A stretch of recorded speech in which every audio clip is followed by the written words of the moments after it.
Ya, shalom. Selamat pagi saudara semua yang dikasihi Tuhan. Saya bersyukur pagi ini kita boleh kembali berjumpa dalam rumah Tuhan. Dan saya percaya ketika kita menyembah Tuhan, maka hadirat Tuhan turun dan melawat setiap kita. Berapa banyak saudara percaya dalam rumah Tuhan? Saudara pasti dilawat Tuhan, ditolong Tuhan, dikuatkan, dan ada pengharapan yang baru. Lambaikan tangan saudara. Yang percaya sekali lagi kita berikan kemuliaan yang paling meriah bagi Tuhan. Haleluya. Baik, kita akan mendengar firman Tuhan. Kita masih dalam tema besar The Sign of the Cross.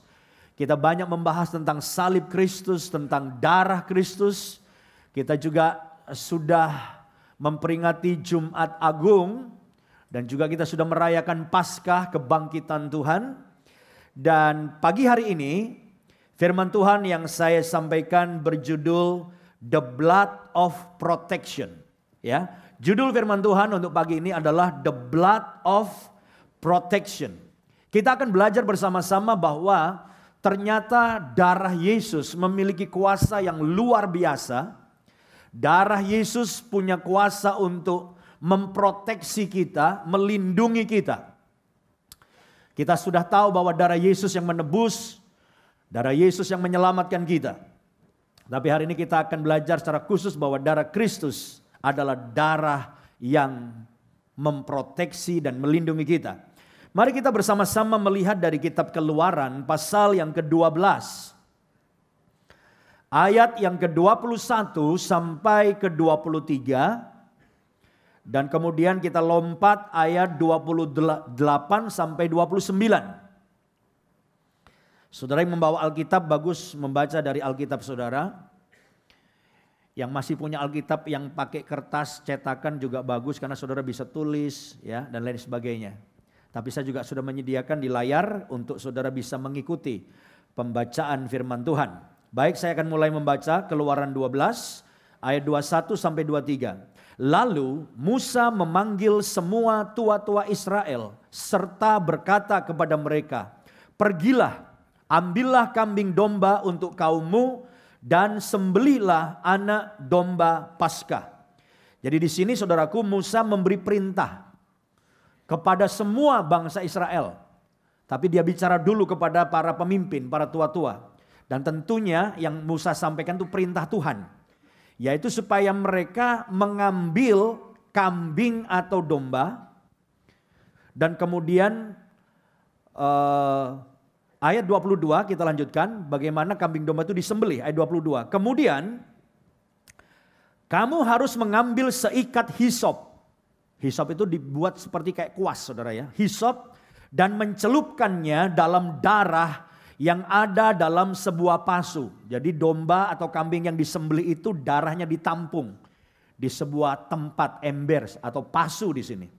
Dan darah itu kamu harus sapukan pada ambang atas dan pada kedua tiang pintu. Seorang pun dari kamu tidak boleh keluar pintu rumahnya sampai pagi. Jadi semua penghuni rumah itu harus di dalam rumah. Dan pintu itu saudaraku, ambang pintunya, ambang atas, lalu tiang sebelah kanan, tiang sebelah kiri itu semuanya harus ya seperti kayak dicap gitu dengan darah dari domba atau kambing itu. Dan seorang pun gak boleh keluar. Karena memang tujuannya memproteksi, darah itu memproteksi semua orang dalam rumah itu. Ayat 23. Dan Tuhan akan menjalani Mesir untuk menulahinya. Apabila ia melihat darah pada ambang atas dan pada kedua tiang pintu itu, maka Tuhan akan melewati pintu itu. Melewati itu dari kata bahasa Inggrisnya pass over, melewati. Nah dari situ muncul kata Paskah. Paskah itu pass over, melewati. Melewati pintu itu dan tidak membiarkan pemusnah masuk ke dalam rumahmu untuk menulahi. Kita lompat ayat 28 ya dan 29. Pergilah orang Israel lalu berbuat demikian. Jadi mereka mentaati. Makanya kalau saudara dengar perintah Tuhan, walaupun seringkali kita nggak paham, nggak ngerti, Tuhan ingin kita taat. Supaya apa? Supaya berkat dan manfaat dari firman itu terjadi dalam hidup kita. Yang setuju katakan amin. Kita mesti jadi umat yang taat. Jadi pergilah orang Israel lalu berbuat demikian. Seperti yang diperintahkan Tuhan kepada Musa dan Harun. Demikianlah diperbuat mereka. Maka pada tengah malam Tuhan membunuh tiap-tiap anak sulung di tanah Mesir. Dari anak sulung Fir'aun yang duduk di tahtanya. Sampai kepada anak sulung orang tawanan yang ada dalam liang tutupan beserta segala anak sulung hewan. Ya, berhenti sampai di sini. Saya ingin saudara membayangkan betapa hebohnya malam itu yang ditulis oleh Alkitab. Bagaimana tidak heboh saudaraku, terjadi peristiwa yang paling mengerikan yang pernah terjadi di bumi. Bayangkan dalam satu malam itu semua anak sulung di Mesir semuanya mati. Karena Tuhan mencabut nyawa mereka. Jadi saudaraku, Tuhan tentunya menyuruh para malaikat-malaikat mautnya untuk mencabut, masuk tiap rumah, dimasukin anak sulungnya, dicabut nyawanya, mati. Orang tuanya tahu anak sulungnya mati, langsung teriak saudaraku. Dan tiap rumah terjadi teriakan yang luar biasa. Tetapi peristiwa yang mengerikan itu saudara-saudara tidak terjadi di daerah orang Israel. Memang orang Israel juga bersama di Mesir, tapi mereka itu kan dijajah. Jadi mereka tempatnya tersendiri saudara-saudara. Dan bagaimana di Israel tidak terjadi kengerian dan teriakan kematian yang menyedihkan itu. Karena apa? Karena sebelum peristiwa itu terjadi saudara-saudara, Tuhan sudah beritahu. Tuhan memberitahu kepada Musa dan Musa kemudian meneruskannya kepada pemimpin-pemimpin Israel dan kepada semua rakyat Israel. Kamu harus memotong, menyembelih anak domba atau anak kambing. Lalu saudara seperti yang kita baca tadi, darahnya kamu tampung di ember atau pasu. Lalu kamu ambil hisop sebagai kuasnya. Kamu kemudian bubuhkan darah ya di ambang atas. Lalu di tiang kiri dan kanan. Jadi semua ambang pintu itu dipenuhi dengan darah domba atau kambing. Jadi saudara-saudara, ketika malaikat maut mau masuk rumahnya orang Israel dan membunuh dan mencabut nyawa anak sulung mereka, gak jadi masuk mereka. Karena malaikat melihat apa? Darah. Begitu lihat darah mau masuk gak jadi, mereka cuma melewati. Itulah. Dari kata itulah Paskah kita kenal. Melewati, Passover. Melewati rumah itu. Enggak jadi kena tulah. Enggak jadi terjadi pembunuhan dalam rumah itu. Karena ada apa? Darah. Saudara-saudara, dalam perjanjian lama kita sudah melihat fungsi darah. Kita melihat dalam perjanjian lama tentang darah dan salib. Yang sebenarnya darah dan salib dalam perjanjian lama itu menggambarkan saudara-saudara tentang Yesus Kristus anak domba Allah yang akan mati tersalib di atas kayu salib dan mencurahkan darahnya bagi setiap manusia termasuk saya dan saudara untuk mengampuni dosa kita. Kalau saudara membaca dalam banyak ayat, maka salib pun sudah kelihatan dalam perjanjian lama. Saya ambil contoh misalnya ya, supaya saudara yakin bahwa sepanjang penulisan Alkitab itu secara luar biasa. Sebelum Yesus datang pun dalam perjanjian baru, dalam perjanjian lama yang namanya darah. Kita lihat tadi, sembelih domba, darahnya kamu catkan di ambang pintu. Itu bicara tentang darah Yesus. Nah salib, coba kalau saudara lihat di dalam Bilangan pasal 2, saudara bisa cek ya, itu bagaimana 12 suku Israel dibagi ya, mereka semua kan berkemah. Itu ketika dipotret dari atas, kalau zaman dulu ada drone, dipotret saudaraku, maka akan berbentuk salib. Ya, coba bisa ditayangkan. Saudara perhatikan ini. Inilah posisi kemah orang Israel. Dan di sini adalah kemah pertemuan. Ini kemah tabernakel. Ya, di sini suku Lewi di sini. Nah saudara lihat dalam Bilangan pasal 2, saudara lihat. Yang bagian west ini adalah suku, ada 3 suku di sini. Suku Efraim, Manasye, Benyamin membentuk ke sana. Lalu yang sebelah sini saudaraku, saudara perhatikan yang saya kasih ini. Ini adalah kemahnya suku Dan. Nah di kemah suku Dan ini saudaraku ada 3 suku. Dan, Asher, Naftali. Kemudian di kemahnya suku Ruben itu ada 3 suku. Ruben, Simeon, Gad. Nah ini membentuk ke sana. Ini seperti yang tertulis dalam kitab Bilangan. Lalu yang ke bawah sini agak panjang. Ini kemahnya suku Yehuda. Ada suku yang lain Isakar dan Sebulon. Ini paling panjang. Karena apa? Memang jumlahnya mereka itu paling banyak. Dan kalau dipotret dari atas membentuk salib. Sama ketika kita berbicara tentang darah anak domba tadi yang disembelih, yang dicatkan di ambang pintu, itu bicara tentang darah anak domba adalah darah Yesus Kristus. Nah kalau sudah lihat dalam kitab Bilangan, coba jumlahnya bisa di slide yang berikutnya. Sudah lihat, kenapa ini paling panjang? Yehuda ini 74.600. Isakar 54.400, Sebulon 57.400. Totalnya 186.400. Dia paling panjang di sini. Demikian juga dengan kemahnya suku Dan itu Dan sendiri 62.700, Naftali 53.400, Asher 41.500. Kalau saudara bawa Alkitab coba dicek. Totalnya 157.600. Ini ke sini. Demikian juga dengan kemahnya suku Ruben. Nah, di sini yang masuk suku Ruben itu ada 3 suku. Ruben 46.500, Simeon 59.300, Gad 45.650, total 151.450. Nah Efraim tadi 40.500, Manasye 32.200, Benyamin 35.400, totalnya 108.100. Jadi sebetulnya dari penyusunan dari suku-suku di Israel juga sudah membentuk salib. Nah saya menyebutkan ini supaya kita tahu bahwa ada banyak hal yang dilakukan oleh bangsa Israel sebenarnya menunjuk secara eskatologis, menunjuk kepada Yesus Kristus, anak domba Allah yang disalib bagi kita, yang darahnya dicurahkan bagi kita. Yang percaya katakan amin. Kita berikan kemuliaan bagi Tuhan. Haleluya.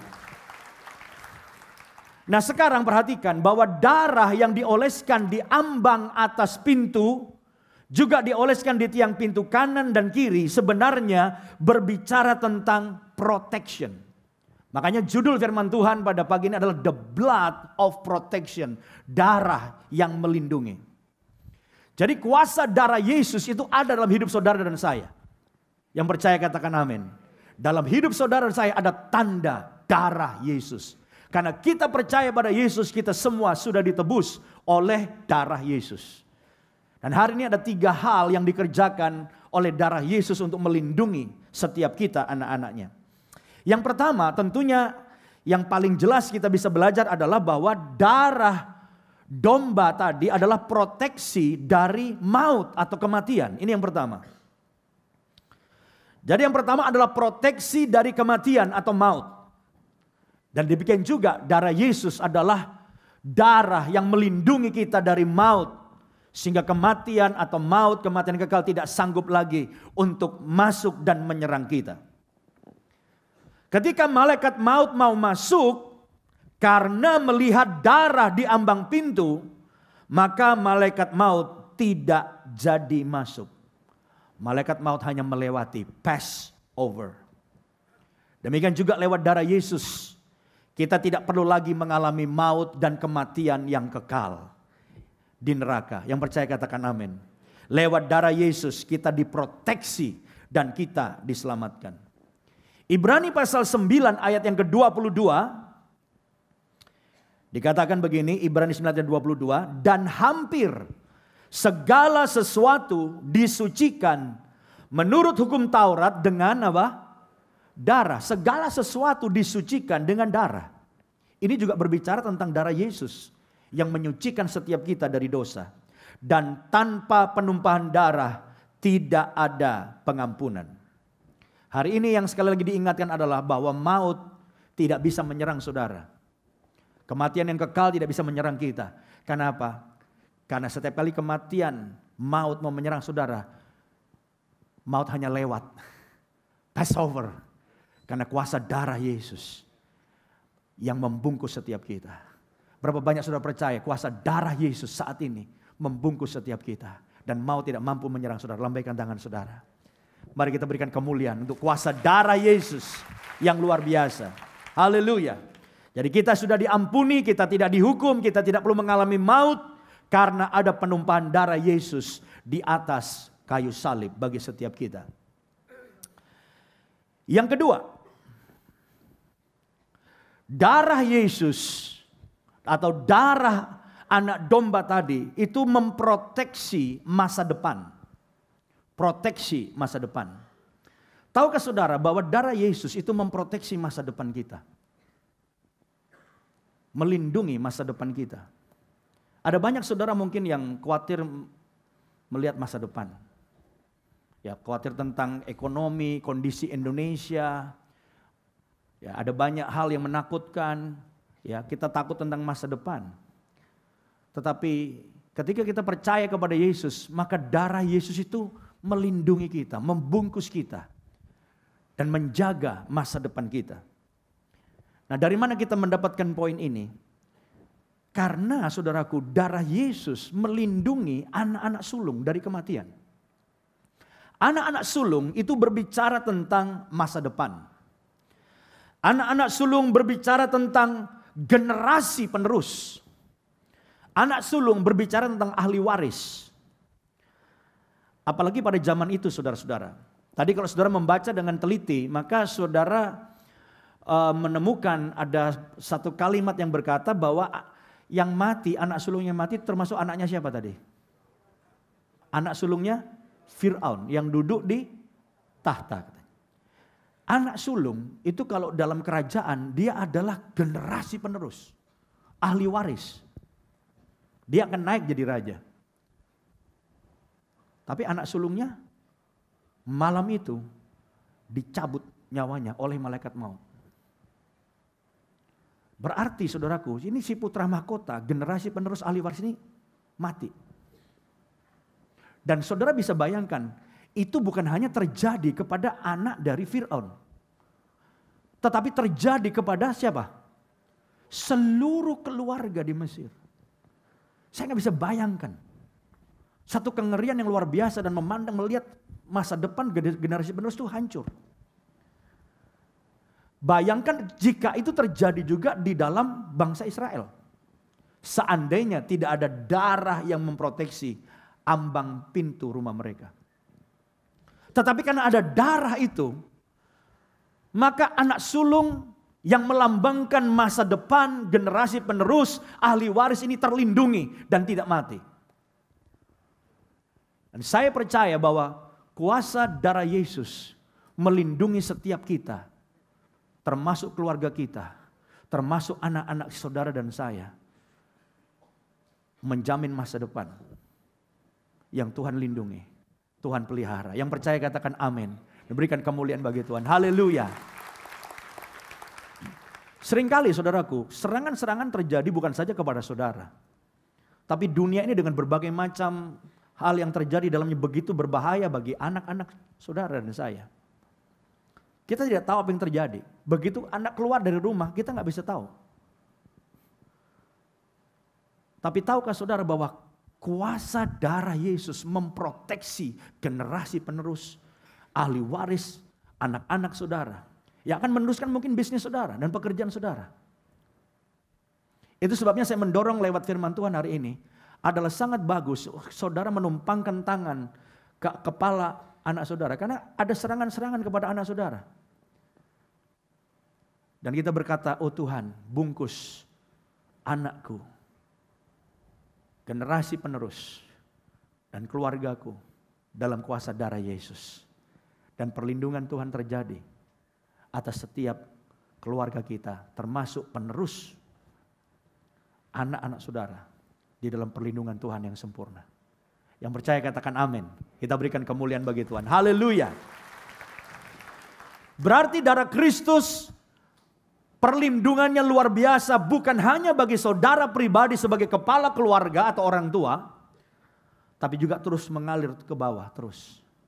Kepada generasi yang selanjutnya, kepada anak-anak saudara. Makanya jelas firman Tuhan berkata bahwa anak cucu orang benar itu perkasa di bumi. Kenapa? Karena kuasa darah yang menjaga dan melindungi generasi penerus. Berapa banyak saudara yang percaya bahwa anak-anak saudara di tengah semua ketakutan kita melihat masa depan, melihat bahaya yang terjadi di sekitar kita, melihat perubahan dunia yang mengerikan ya. Kadang-kadang kalau dipikirin menakutkan, apalagi perkembangan teknologi yang luar biasa ngeri saudaraku. Anak-anak SD itu kadang-kadang sambil nonton cekikikan waktu dilihat ternyata gambarnya luar biasa saudara. Itu terjadi.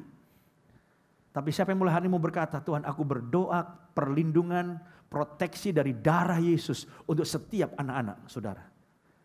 Menjadi perkasa di bumi, diberkati dan punya masa depan yang luar biasa. Yang percaya katakan amin. Kita berikan kemuliaan bagi Tuhan. Haleluya. Siapa yang mau menyerahkan masa depan anak-anak saudara ke dalam tangan Tuhan? Lambaikan tangan saudara. Amin. Kita sebagai orang tua sangat terbatas melindungi anak-anak kita. Betul?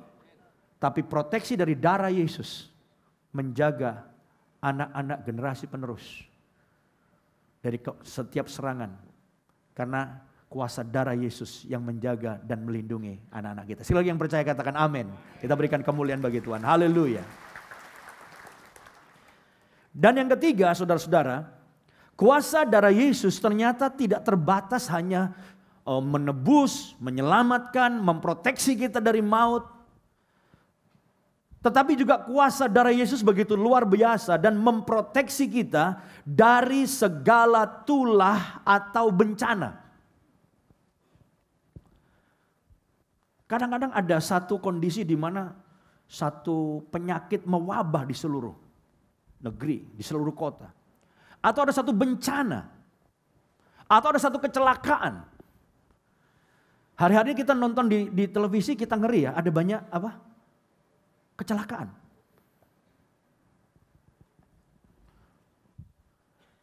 Saya nggak gitu jelas karena sambil nonton sambil ngantuk-ngantuk, tapi betul nggak sih? Betul ya?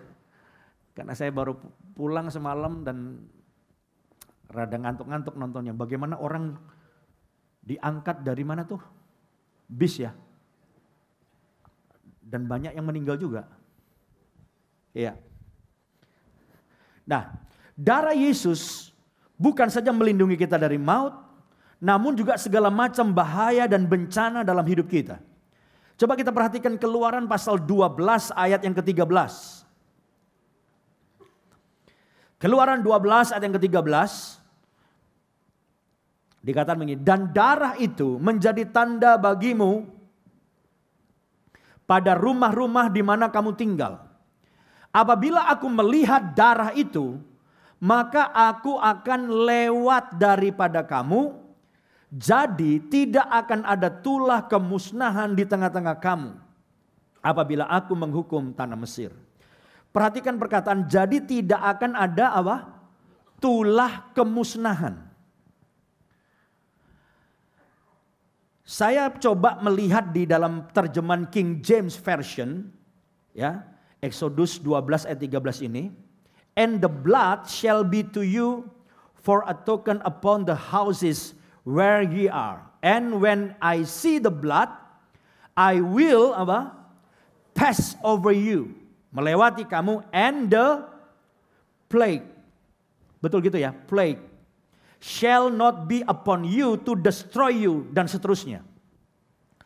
Nah, tulah atau plague ini saudaraku, kalau kita melihat ke dictionary, saya ambil dari Oxford Dictionaries, ternyata artinya luas. Ya. Plague ini bisa penyakit virus, bakteri yang menular. Jadi macam satu apa ya? Satu wabah yang melanda di satu negara atau satu kota. Jadi bisa menyangkut virus, bakteri, juga binatang atau serangga dan membuat kehancuran. Kuasa darah Yesus pun sampai di situ pun dia sanggup untuk melindungi kita. Yang bilang amin, keluarga saudara dilindungi dari sebuah bakteri dan virus. Kuasa darah Yesus menjaga dan melindungi. Haleluya. Terus melindungi dari apa? Kutuk. Sumber masalah. Jadi begitu luasnya kuasa darah Yesus memproteksi kita dari kutuk juga. Saya tidak berbicara secara khusus tentang kutuk, tapi orang yang hidup di bawah kutuk itu kelihatan.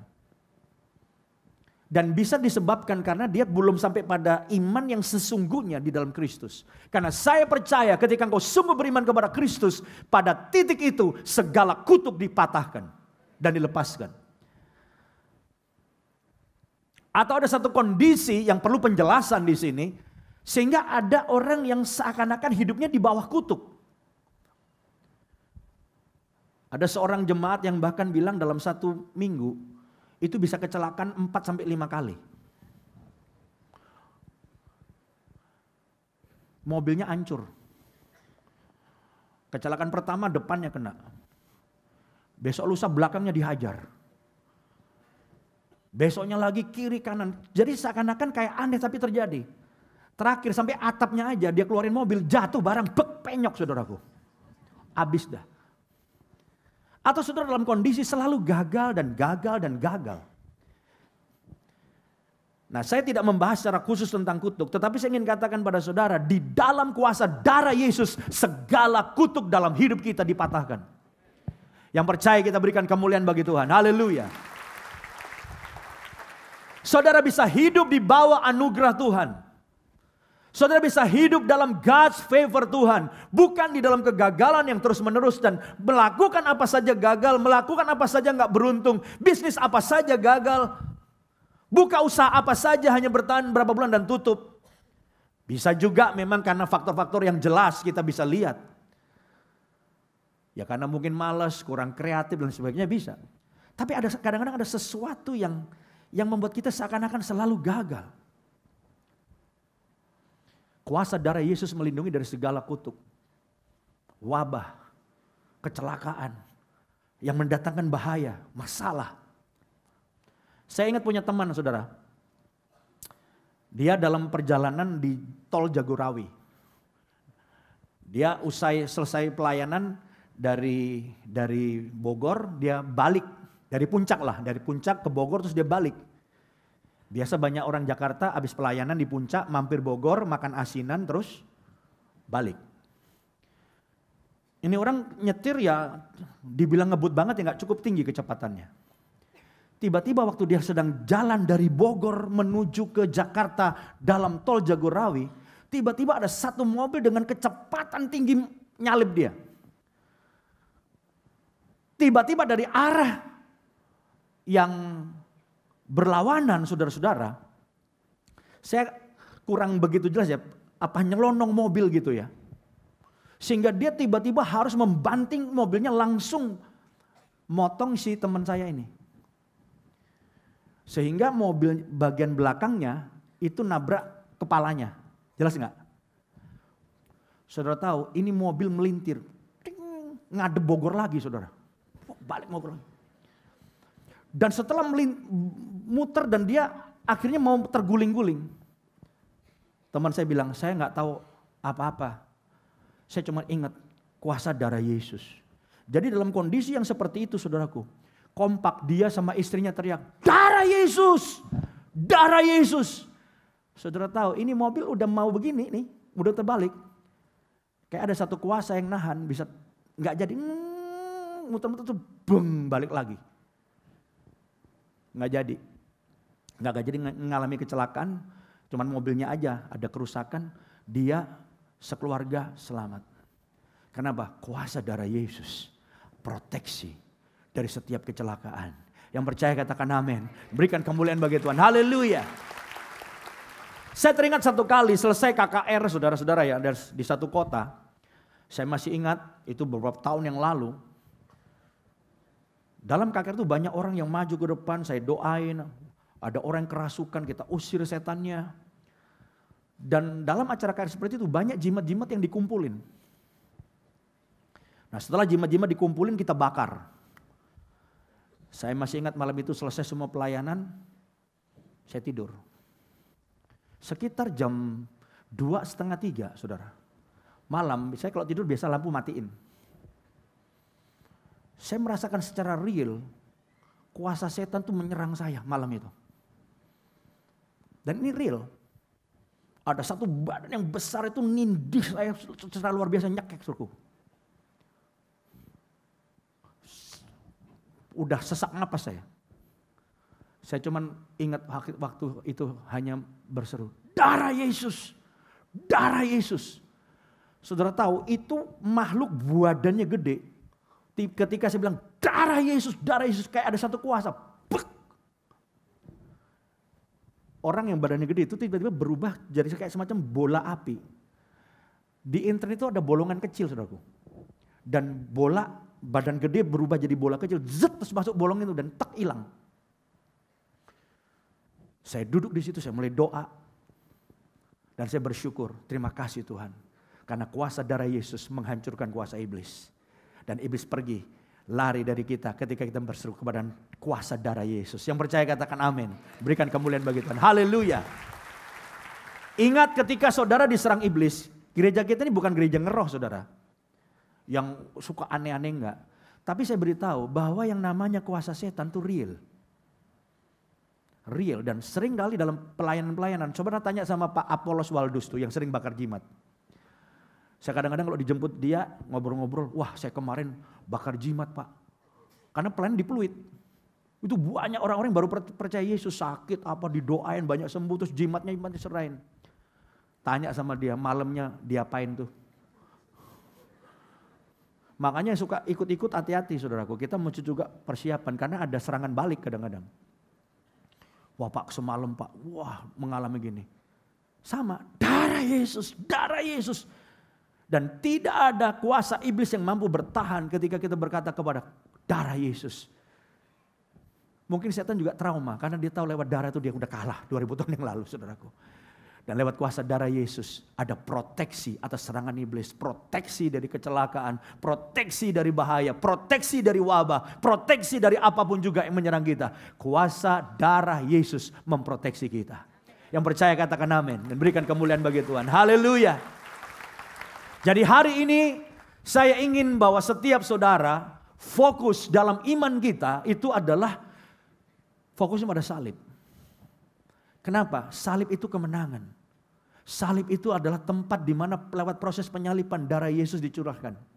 Billy Graham berkata begini, ketika saya berkhotbah tentang salib, itu membawa kuasa, membawa pertobatan yang jauh lebih hebat dibandingkan pada satu saat saya berkhotbah dalam satu KKR begitu sedikit yang orang yang maju ke depan.